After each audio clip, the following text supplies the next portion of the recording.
So if I can call the speakers up, we'll have a brief session because we are over time and we are the only group from you guys getting your lunch. And so actually just straight for the audience, any questions for any of our speakers?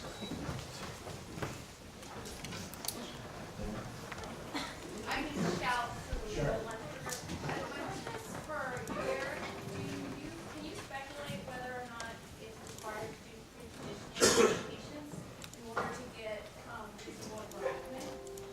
Yeah, that's a really great question. And when I first put this into the clinic, I was basically hoping that the answer might be no, that we could get it.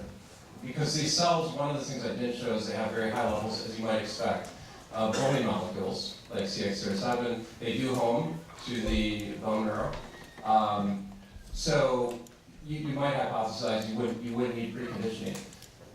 That is still possible, although like other people, we've seen a dose response and we've seen a correlation with disease burden and, or opposite anti-correlation with disease burden and response. So, I think there probably is still the factor of the more T cells, the more room you can create to get these stem cell memory cells to engraft, the better. We are thinking of starting to play around with split dosing and timing of different doses, and does that help more with engraftment, and would we need to do preconditioning a second time? So really, really interesting question.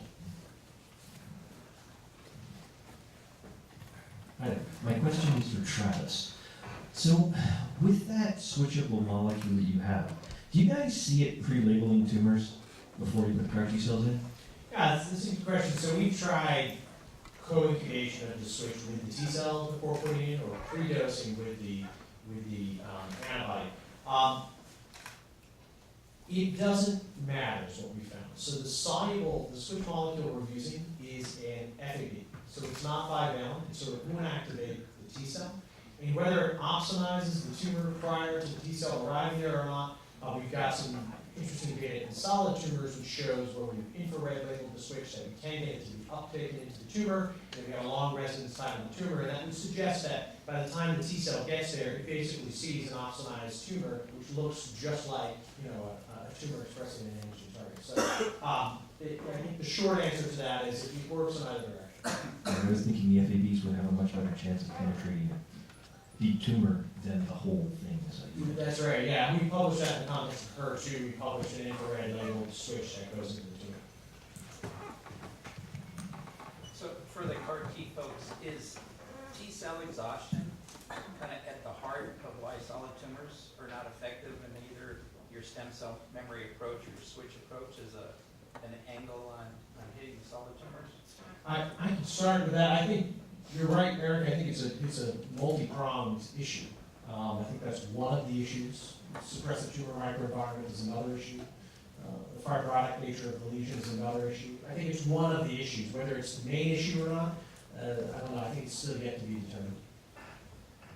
Yeah, I would agree with that. Obviously, it depends on the tumor type, depends on the patient. But as a general statement, not to be Captain Obvious, but the shorter that your product lives in the patient, the less efficacy you're going to have. So I think that that comes in many forms. It could be inhibition, it could be checkpoint inhibition. It could be that the life of the cell just doesn't live very long.